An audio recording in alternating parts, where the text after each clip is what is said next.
নমস্কার বন্ধুরা, Asia tuition academy YouTube চ্যানেলে তোমাদের ওয়েলকাম। আজকে আমরা খুব গুরুত্বপূর্ণ সামনে আগত ডব্লিউপি এবং কলকাতা পুলিশের খুব ইম্পর্টেন্ট একটি অধ্যায় নিয়ে তোমাদের সাথে আলোচনা করব। সেটি হচ্ছে ইতিহাসের সুলতান বংশ। আজকে আমরা এই সুলতান বংশ ইতিহাসের এখান থেকে খুব ইম্পর্টেন্ট 40+ প্রশ্ন তোমাদের সামনে তুলে ধরবো। অবশ্যই প্রথম থেকে শেষ অবধি ভিডিওটা দেখো, আর তোমাদের মতামত অবশ্যই কমেন্ট করে জানিও। আর যদি তোমাদের অন্যান্য আরও কোনো বিষয়ে ক্লাস দরকার হয় তো অবশ্যই আমাকে কমেন্ট করে জানিও। আর আজ থেকে আমরা ডব্লিউপি এবং কলকাতা পুলিশের জন্য প্রত্যেক দিন আমরা ক্লাস শুরু করছি। আজকে এটা প্রথম ক্লাস, তো অবশ্যই তোমরা চ্যানেলটাকে সাবস্ক্রাইব করে সঙ্গে থেকো। চলো বেশি কথা না বলে শুরু করা যাক। চলো দেখি প্রথম প্রশ্নটা দেখি। তাহলে আমরা আজকে আলোচনা করতে চলেছি কি ইতিহাসের কি সুলতান বংশ। এটা খুব ইম্পর্টেন্ট একটা অধ্যায়। চলো প্রথম প্রশ্ন কি বলছে। প্রথম প্রশ্ন বলছে যে কবে খলজি বিপ্লব সংগঠিত হয়। উত্তর কি 1290 খ্রিস্টাব্দে। 2 নম্বর প্রশ্ন কি বলছে। বলছে দিল্লির প্রথম কোন সুলতান গাজী উপাধি গ্রহণ করেন। কে করেন। উত্তর কি গিয়াসউদ্দিন তুগলক। 3 নম্বর প্রশ্নে কি বলছে দেখো। 3 নম্বর প্রশ্ন বলছে যে আলাউদ্দিন খলজি বাজার দর নিয়ন্ত্রণ নীতি প্রবর্তনের কারণ কি ছিল। উত্তর স্বল্প বেতনে সৈন্যবাহিনীতে রক্ষণাবেক্ষণ। 4 নম্বর প্রশ্ন বলছে যে লক্ষণ সেনের আমলে কোন মুসলমান আক্রমণকারী বাংলা জয় করেছিলেন। উত্তর কি বখতিয়ার খলজি। 5 নম্বর প্রশ্নে কি বলছে। বলছে দিল্লির কোন সুলতান দরবেশি রাজা নামে পরিচিত। নাসির। উত্তর কি নাসিরউদ্দিন মাহমুদ শাহ। 6 নম্বর প্রশ্ন কি বলছে। বলছে দেওয়ানি আরজি নামক সামরিক দপ্তর কে প্রতিষ্ঠান করেন। উত্তর কি গিয়াসউদ্দিন বলবন। 7 নম্বর প্রশ্নের উত্তর কি। 7 নম্বর প্রশ্ন হলো কুতুব মিনার বর্তমানে যে অবস্থায় সেটি শেষ পর্যন্ত পুনঃসংস্কার করেছিলেন কে। উত্তর হবে ফিরোজ শাহ তুগলক। 8 নম্বর প্রশ্ন কি বলছে দেখো। 8 নম্বর প্রশ্ন বলছে যে সুলতানি যুগে সরকারি ভাষা কি ছিল। সুলতানি যুগে সরকারি ভাষা কি ছিল ফরাসি। 9 নম্বর প্রশ্ন কি বলছে ইলতুৎমিশ শিক্ষা কেন্দ্র কোথায় স্থাপন করেছিল। উত্তর হলো পাটনায়। 10 নম্বর প্রশ্নে কি দিল্লির খলজি সুলতানরা কে ছিলেন। উত্তর তুর্কি। 11 নম্বর প্রশ্ন কি বলছে। 11 নম্বর প্রশ্ন বলছে যে কোন সুলতান নিজেকে খালিফা বলে ঘোষণা করেন। উত্তর কুতুবউদ্দিন মুবারক শাহ। 12 নম্বর প্রশ্ন কি বলছে। বলছে খলজি বংশের ধ্বংসকর্তা বলে কে পরিচিত। সেটা হলো মালিক কাফুর। 13 নম্বর প্রশ্ন কি বলছে। বলছে লোদি বংশের শেষ সুলতান কে ছিলেন। উত্তর কি হবে ইব্রাহিম লোদি। 14 নম্বর প্রশ্ন কি বলছে। বলছে পাগলা রাজা নামে কে পরিচিত। উত্তর মোহাম্মদ বিন তুগলক। চলো 15 নম্বর প্রশ্নটা দেখে নিই। আর তার আগে একটা কথা বলি, তোমরা যে এই পিডিএফটা নিতে যাও তারা অবশ্যই কমেন্ট করে দিও। তাদেরকে আমি একটা টেলিগ্রাম লিঙ্ক দিয়ে দেবো, সেখানে অ্যাড হয়ে যাবে। সেখানে এগুলো সব ফ্রিতেই এখন দেওয়া হচ্ছে। 15 নম্বর প্রশ্ন কি বলছে। বলছে দেওয়ান ই আমি কহি কে গঠন করেন। এটা হবে মোহাম্মদ বিন তুগলক। 16 নম্বর প্রশ্ন কি বলছে। বলছে সুলতানি যুগে বিনিময়ের প্রধান মাধ্যম কি ছিল। উত্তর কি হবে বিল্লন, যেটা হবে রূপা ও তামা মিশ্রণ। 17 নম্বর প্রশ্ন কি বলছে। বলছে কোন সুলতান 24টি কর তুলে দেন। উত্তর কি হবে ফিরোজ শাহ তুগলক। 18 নম্বর প্রশ্ন কি বলছে। 18 নম্বর প্রশ্ন বলছে সুলতানি যুগের আকবর কাকে বলা হয়। ফিরোজ শাহ তুগলককে। 19 নম্বর প্রশ্ন কি বলছে। বলছে কোন সুলতান দাসীদের জন্য পৃথক বিভাগ প্রতিষ্ঠা করেন। উত্তর কি হবে। উত্তর বলছে ফিরোজ শাহ তুগলক।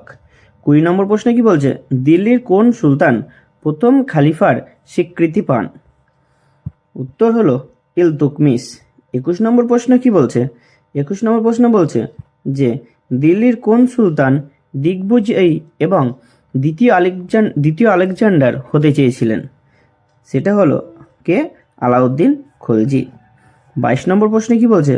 বলছে সামরিক বাহিনীতে দাগ ও হুলিয়া ব্যবস্থা প্রবর্তন করেন কে?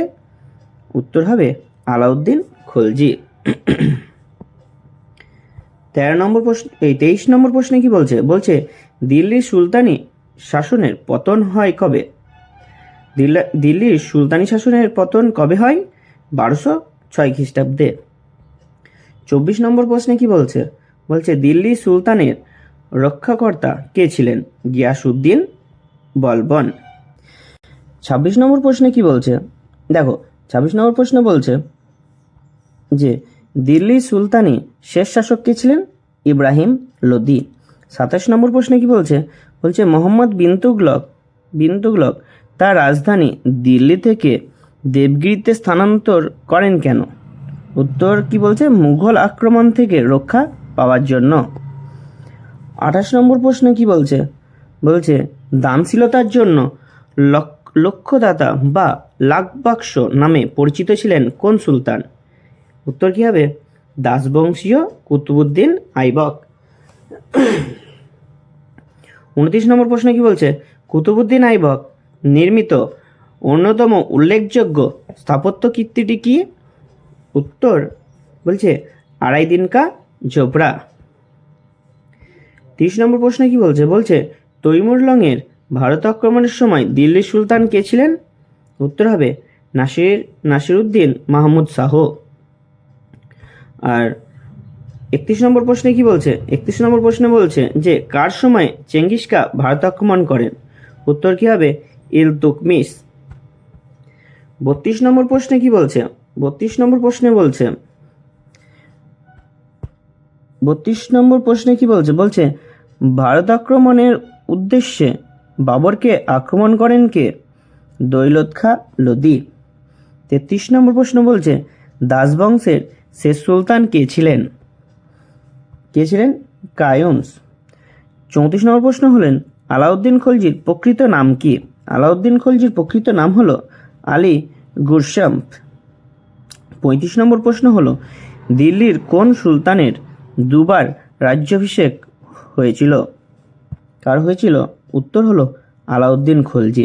36 নম্বর প্রশ্নে উত্তর কি বলছে? 36 নম্বর প্রশ্নে কি বলছে? বলছে সিকান্দার ই শানি উপাধি কে গ্রহণ করেন? উত্তর হলো নাসিরউদ্দিন খলজি।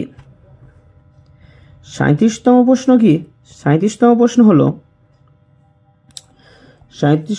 হলো কর্মসংস্থান দপ্তর ও দার উল সাফা, দেওয়ান ই খয়রাত এবং দেওয়ানি ইস্তিহক এগুলো কে প্রতিষ্ঠা করেন? উত্তর হলো ফিরোজ শাহ তুগলক। 38 নম্বর প্রশ্ন হলো পুরীর জগন্নাথ মন্দির ধ্বংস করেন কে?